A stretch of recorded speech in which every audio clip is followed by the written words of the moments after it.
Hey everyone, Mac here. I just want to take a few minutes and share something with you. Over the New Year's holiday, someone reached out, sent me a message on LinkedIn, and basically, I'm not going to share the person's name. I think a lot of them, I just met them, first time I'd ever talked to them, but they sent me a message and they messed up and gave me their phone number in the message. And the reason I called them back was it was obvious this person wants to get better. And if you listen to me often enough, you know you don't have to be sick to get better. I learned that quote from Michael Josephson. I always want to give him credit, but you don't have to be sick to get better. And this gentleman called me up. He's a frontline blue-collar worker, drives a truck, and he interacts with a lot of people, and he's been having issues with people.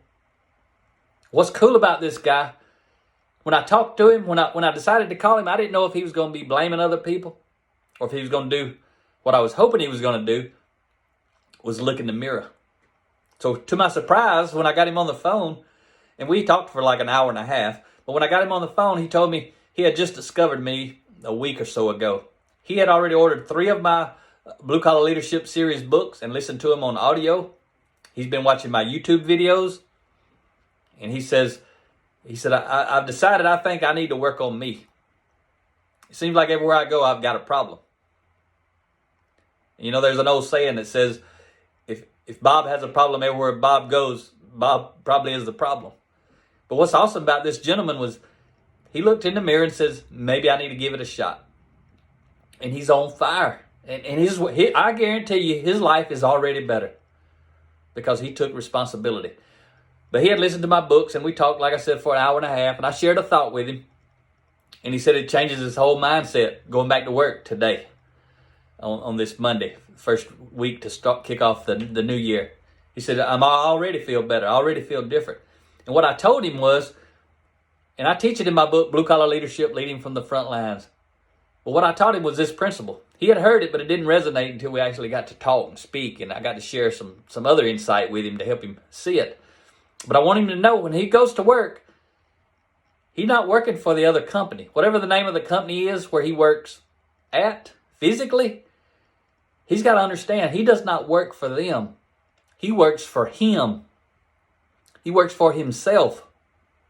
He's got to know that. As soon as you know you work for yourself, every single one that you interact with becomes a potential advertiser for you.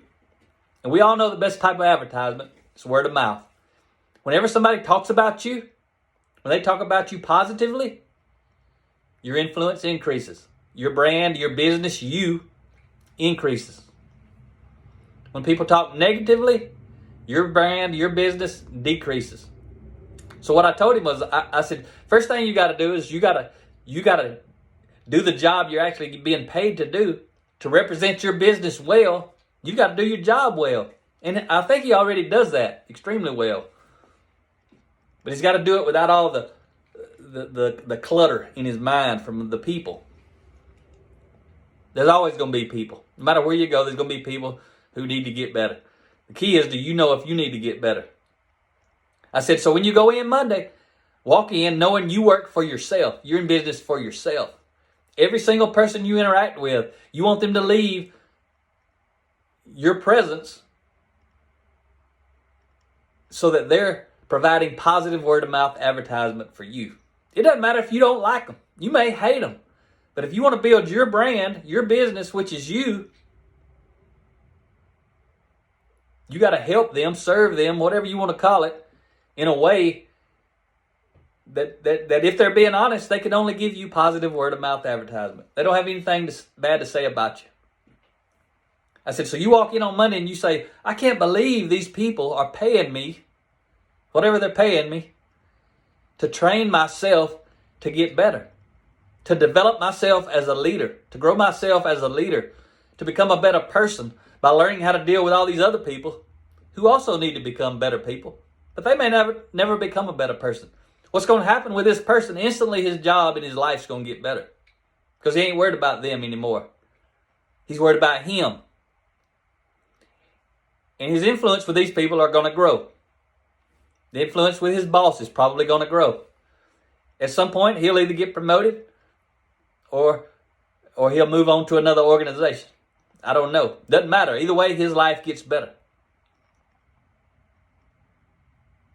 I just wanted to share that with you in case maybe there's something you can get out of that and you can gain a little insight. You work for you. If I walk in and I think I'm working for somebody else, I may not like that person. Then I don't care if I do a good job. Then I look bad. Anybody who's watching sees me looking bad. If I want to grow and develop my brand, my business, I need to be looking good. If I don't like the people I work with, I still need to be looking good. I might need to also be looking for another job. But there's also going to be people there. So no matter where I'm at, I got to learn to work effectively with people, no matter who they are. I got to learn to lead myself well. Check out bluecollarleadership.com/download, and you read the first 5 chapters of that book I was telling you about. Blue Collar Leadership, Leading from the Front Lines. Talk to you next time. Happy New Year.